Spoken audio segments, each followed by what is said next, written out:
ही गोष्ट चुकीची आहे. स्वामी, तुमचं प्रेम माझ्या शरीरावर आहे का माझ्या आत्म्यावर आहे? निशब्द झाले तुळशीदासजी.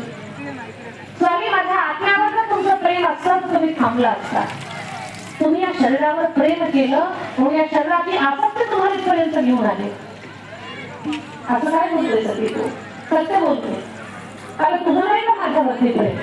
तुला माहिती होतं आपला पती आपल्याला सोडून घरी राहू शकत नाही, माझ्यासाठी होळी वाटवली. सत्य सांगतो नाही. शेजारच्या गावात एका मृत्यू झालाय, नदीमध्ये प्रेत वाहिलं. ती बातमी आम्ही तेव्हाच ऐकली होती. त्या प्रेतावर बसून आला असाल. आज माझ्यासाठी तो दोर बांधून ठेवला. तो का खोटा आहे का? चला पापा दोर आहे का काय आहे याचा गेला साथ होता. स्वामी, अजूनही शोधेवर या. या नास्या कुठच्या शरीरावर प्रेम करता. काय आहे याच्यामध्ये? हाडं, रक्त, मांस, फक्त पॅकिंग चांगलं आहे, बाकी काही नाही. आता लोक फक्त पॅकिंगला बोलतात. पॅकिंग छान असलं की ओके, आतमध्ये माल किती क्वालिटीचा आहे, काय आहे हे पाहायला जात नाही. स्वामी, माझ्या पॅकिंगला या बाह्य स्वरूपाला तुम्ही आकर्षित झाला. ज्या नेत्रावर आसक्त आहात त्याच्यातून घाण बाहेर येते. जे तोंड आहे या तोंडामध्ये कितीही पवित्र अन्न आपण आतमध्ये घाला ते अपवित्र होऊन बाहेर पडत आहे. 33 करोड रोम आहे आणि 33 कोटी छद्रातून एकही चांगली वस्तू बाहेर निघत नाही. सगळं घाण बाहेर पडते आणि आतमध्ये घाण आहे म्हणून बाहेर घाण पडते. त्या नाश्त्या पुढच्या शरीरावर एवढं प्रेम करता तुम्ही की जे एक दिवस संपणार. याला मर्यादा आहे, याची व्हॅलिडिटी ठरलेली आहे, एक्सपायरी आहे. स्वामी, याची तारीख ठरलेली आहे. मला वाईट वाटतंय स्वामी, एवढा प्रयत्न तुम्ही माझ्यापर्यंत येण्यासाठी केला. त्याच्यापेक्षा थोडा तरी प्रयत्न परमेश्वरापर्यंत जाण्यासाठी, त्याला समजण्यासाठी केला असता, राम जाण्यासाठी केला असता, तेव्हा तुम्हाला तेव्हा मिळालं असेल.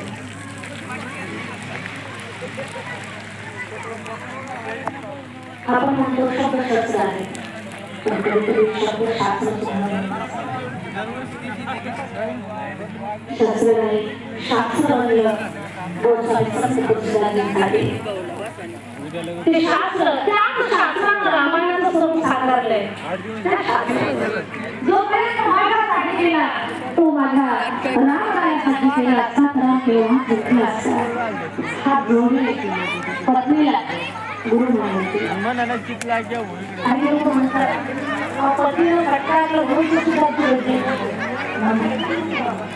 काय म्हणतात? पत्नीनं असे शब्दाचे फटके दिले म्हणून तुळशीदासजी घडले. मागताना ते फटके रोज प्रत्येक कोणाच्या नशिबी आहे. सगळे घर सोडत आणि सगळ्यांनीच जर त्या शब्दाचा विचार केला असता तर बऱ्यापैकी बऱ्याच घरी तुळशीदासजी असते. समजताय ना बोलणं? पत्नीच्या शब्दानं जर तुळशीदासजी घडले असते तर घराघरात आज तुळशीदास असते. नाही, काही गोष्टी ठरलेल्या असतात, काही गोष्टींची लीला असते. पुढे म्हणजे तुळशीदासजीला एवढं पत्नीमध्ये आसक्त व्हायची काय गरज होती? पुढे ही रामायणाची लीला. तुळशीदासजी हात जोडले. बस आता मी तुला गुरु मानतो रत्नावली. राम प्राप्तीसाठी आता मी प्रयत्न करतो. खरंच ओळख झाली त्या जुन्या गोष्टीची. काय असेल जन्मजन्मांतरीचं सुकृत उदयाला आलं आणि खरा मार्ग लागला.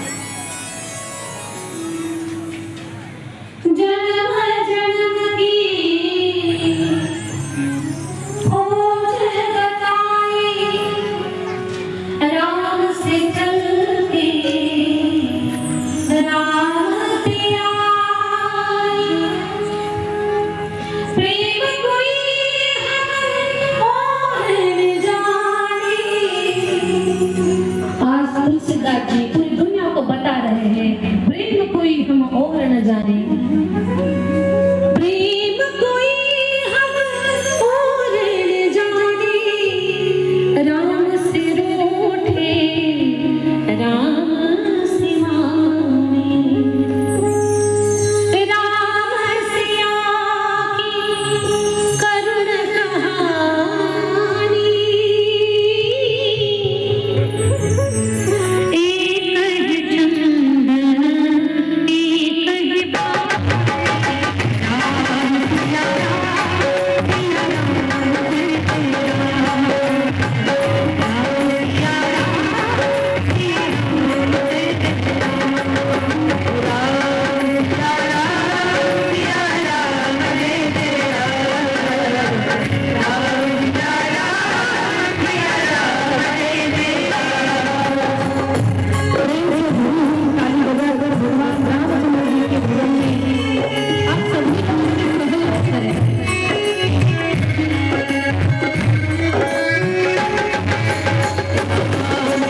आहे. मी पुढे म्हणते, सगळ्यांनी मागे म्हणा. राजा राम राम राम सीता राम राम राम. थोडस ताकदीनं संकटेश्वराला आनंद झाला पाहिजे, भोला भंडारी नाचला पाहिजे डमरू घेऊन. राजा राम राम राम सीता राम राम राम.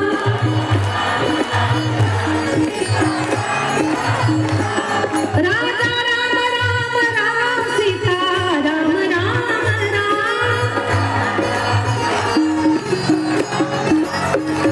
राजा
भगवान की गंगा मैया की गांधीजी महाराज की. रामप्राप्तीच्या ध्यासामध्ये एवढा ध्यास त्यांना लागला, एवढा ध्यास लागला. काशीला गेले, चित्रकूटावरती गेले, अनेक तीर्थस्थळावरती रामप्राप्तीसाठी अट्टहास त्यांचा चालला. गावोगावी रामकथेची सेवा करत त्यांचं ते सेवा कार्य चालू. ऐका तर खरं, शौचाला जायचे, अंडाव्यामध्ये उरलेलं पाणी झाडाच्या बुडावर टाकायचे. बरं का नाही? शौचाला जायचे, डब्यात उरलेलं पाणी झाडाच्या बुडावर टाकायचं. 12 वर्ष सहज घडलं ते. एका जागेवर पाणी टाकलं. 12 वर्षाने भूत निघालं. हा हा हा प्रगट झालं. भूत प्रगट झालं. तुलसीदास जी, मैं भूत हूँ, आपने 12 साल मुझे पाणी पिलाया है. 12 वर्ष तुम्ही मला पाणी पाजलंय. तुमचे खूप उपकार आहेत माझ्यावरती. सांगा तुमच्या उपकारात मी कसा उतराई हो, तुम्हाला काय देऊ, तुम्ही सांगसाल, सांगता ते देण्याची क्षमता आहे माझ्यामध्ये. तुलसीदासजी म्हटले, खरंच तुमच्या देण्याचे मागवते. भूतच पडून गेले, थांबलं नाही. एवढं पडायला अर्धा तास घेतलं नाही. अर्धा तासात तुलसीदास, हाँ जोता हूँ मैं आपको, आपको जो चाहिए वो तो मैं भी दे सकता, लेकिन आप नाम मत लो, क्योंकि जो आपको चाहिए उसका अगर आपने नाम ले लिया तो हम भाग जाते हैं, हम रुकते नहीं, हम ठहरते नाही. तुम्हाला पाहिजे ना ते देतो आम्ही, मार्ग दाखवतो, पण नाव घेऊ नका, कारण ते नाव घेतलं की आम्ही पळून जातो. याचा अर्थ रामाच्या नावाला कोण घाबरतात? भूत घाबरतात. खरंय, बरोबर आहे ना? रामाच्या नावाला कोण घाबरतात? भूत आहे, भूत घाबरतात. कल्पना करा, उगी अमावस्येच्या रात्री स्मशानातून यायची वेळ यावी. अमावस्येची रात्र असावी, रात्रीची 12ची वेळ, स्मशानातून एकट्यालाच यायची वेळ यावी. आपल्यातलं कोणी नसावं, दुसऱ्याच गावचं कोणतरी असावं. स्मशानात पाय टाकला, मग लक्षात आला आज अमावस्या. असे छातीचे ठोके वाटतात, धड धड धड धड धड. आणि लहानपणी आजोबांना सांगितलेला सौभव्या, वड्याच्या झाडाखाली निघतो बरं, वड्याच्या झाडाखाली निघतो, मग दिसतं. मग एवढे घाबरतो आपण, तोंडातून नाव येतं, बोलता राम राम राम राम राम राम राम राम राम राम राम राम. त्याचा अर्थ काय? आपल्याला पूर्वीपासून सांगितलंय, रामाच्या नावाला भूत घाबरतात. कोणत्या नावाला भूत घाबरतात? मोठ्याला सांगा कोणत्या नावाला? म्हणा मोठ्याला. राम. राम नावाला भूत घाबरतात, खरंच घाबरतात. जी माणसं आहेत तीच कथेला आली, जी भूत आहेत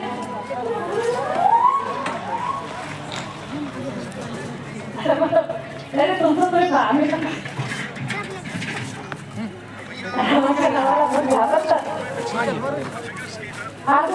समोर आलं. आप मुझे चाहिए वो दे सकते, रास्ता दिखा सकते हैं, लेकिन आप जिसे चाहते हैं मैं नहीं दे सकता. आप नाम नहीं बताओ, हम भाग जाएंगे. ठीक है, रास्ता तो दिखाओ. आप यहाँ पर बैठा चलते हैं ना, वहाँ पर सबसे पहले जो भक्त आते हैं, श्रोता आते हैं, और सब श्रोता जाने के बाद